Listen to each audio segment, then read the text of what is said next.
दोस्तों, आज के इस वीडियो में हम संबंध एवं फलन चैप्टर पढ़ेंगे, जिसको इंग्लिश में रिलेशंस एंड फंक्शंस कहते हैं। संबंध को इंग्लिश में रिलेशन कहते हैं तथा फलन को इंग्लिश में फंक्शंस कहते हैं। तो चलिए देखते हैं संबंध एवं फलन के पार्ट 1 में हम क्या पढ़ेंगे। भूमिका तथा संबंधों के प्रकार। आप लोगों ने 11वीं कक्षा में संबंध, फलन, प्रांत यानी कि डोमेन, सहप्रांत यानी कोडोमेन तथा परिसर आदि के बारे में पढ़ा होगा। इसमें हम पढ़ेंगे संबंधों के प्रकार। पहला देखते हैं रिक्त संबंध। तो चलिए जानते हैं रिक्त संबंध क्या होता है।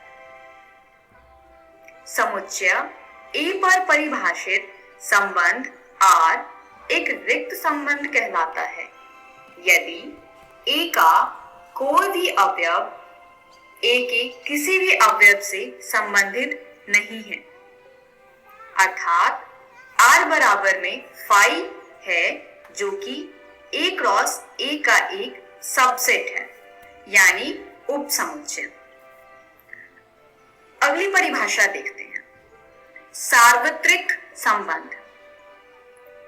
समुच्चय ए पर परिभाषित संबंध R एक सार्वत्रिक संबंध कहलाता है यदि ए का प्रत्येक अवयव ए के सभी अवयवों से संबंधित है, अर्थात R बराबर है ए क्रॉस ए के। एक उदाहरण देखते हैं। मान लीजिए कि ए किसी बालकों के स्कूल के सभी विद्यार्थियों का समुच्चय है, तब R बराबर ए कॉमा बी, जहां ए बी की बहन है, द्वारा प्रदत्त संबंध एक रिक्त संबंध है।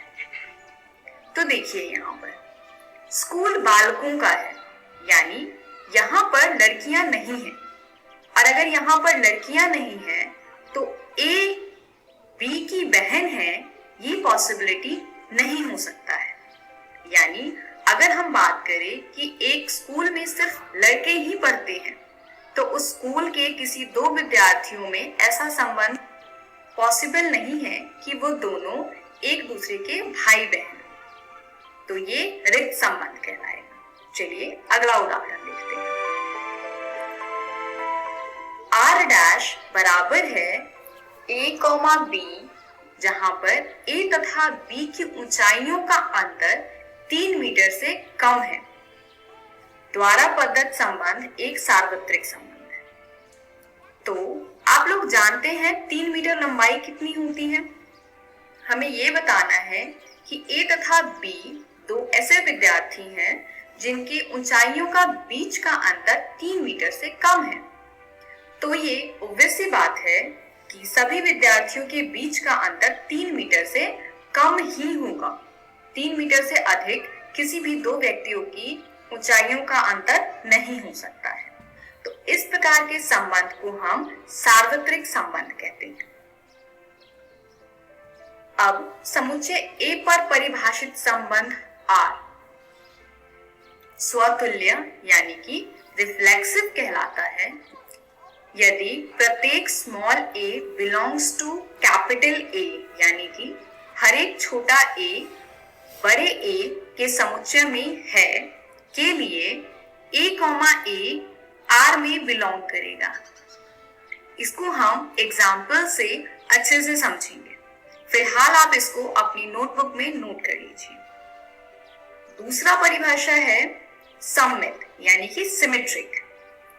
सममित कहलाएगा यदि समस्त A1, A2 belongs to capital A के लिए A1, A2 belongs to R से A2, A1 belongs to R प्राप्त होता है।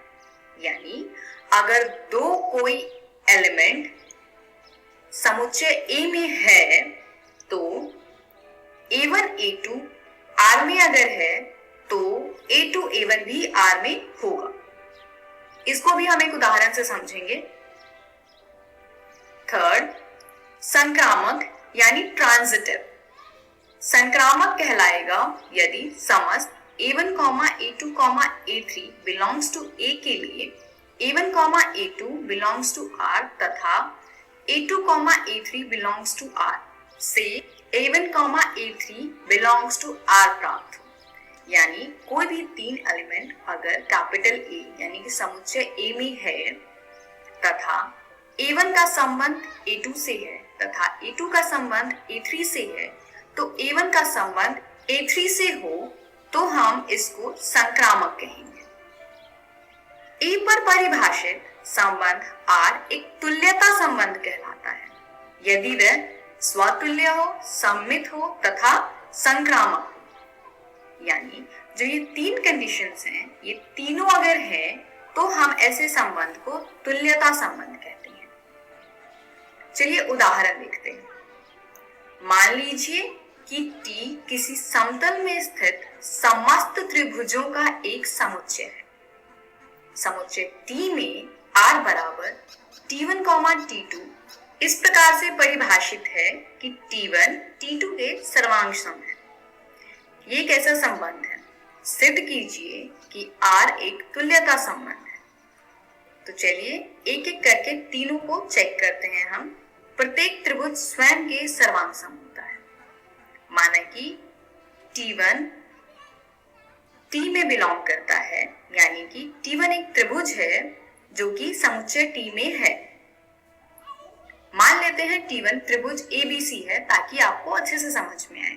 तो आप जानते हैं कि ये ऑब्वियस है कि त्रिभुज ABC अपने आप के सर्वांगसम होगा, यानी त्रिभुज ABC सर्वांगसम होगा त्रिभुज ABC के। अर्थात हमें प्राप्त होता है T1 सर्वांगसम है T1 के। यानी अगर ये दोनों आपस में सर्वांगसम है तो ये इस संबंध को सेटिस्फाई करते हैं, यानी T1, T1 बिलोंग करता है R में। तो संबंध R स्वतुल्य है। चलिए अब चेक करते हैं क्या ये सममित है। माना कि T1 और T2 दो ऐसे त्रिभुज हैं जो समुच्चय T में है। अब T1 T2 बिलोंग करता है R के, यानी T1 सर्वांगसम है T2 के। अगर T1 T2 के सर्वांगसम है तो ये ऑब्वियस सी बात है कि T2 भी T1 के सर्वांगसम होगा। और अगर T2 T1 के सर्वांगसम है अर्थात T2, T1 बिलोंग करता है R में, यानी संबंध R सममित है। तो यहां से हमने ये देखा कि हमें इस तरीके से सिद्ध करना है कि अगर T1 T2 के संबंधित है तो हम अगर ये सिद्ध कर पाए कि T2 भी T1 के संबंधित है तो ऐसे संबंध सममित कहलाते हैं। चलिए अगला देखते हैं। माना कि T1, T2, T3 ऐसे तीन त्रिभुज हैं जो समुच्चय T में बिलोंग करते हैं तथा T1, T2 बिलोंग करता है R में तथा T2, T3 बिलोंग करता है R में। इसका अर्थ क्या है? इसका अर्थ है कि T1 सर्वांगसम है T2 के तथा T2 सर्वांगसम है T3 के। तो क्या आप जानते हैं सर्वांगसम के रूल्स को अगर हम जाने तो अगर एक त्रिभुज T1 T2 के सर्वांगसम है और T2 T3 के सर्वांगसम है, इसका अर्थ है कि T1 T2 के सर्वांगसम है तथा T2 T3 के सर्वांगसम है। यानी इससे हमें प्राप्त होता है कि T1 T3 के सर्वांगसम है। और अगर T1 T3 के सर्वांगसम है तो संबंध के परिभाषा के हिसाब से T1, T3 बिलोंग करता है R में, यानी संबंध R संक्रामक है। अब क्योंकि संबंध R स्वतुल्य है, सममित है तथा संक्रामक है, इसीलिए यह एक तुल्यता संबंध है। तो इस वीडियो में हमने संबंधों के प्रकार पढ़ लिया। अगली वीडियो में हम फलनों के बारे में पढ़ेंगे, यानी फलनों के प्रकार पढ़ेंगे। धन्यवाद।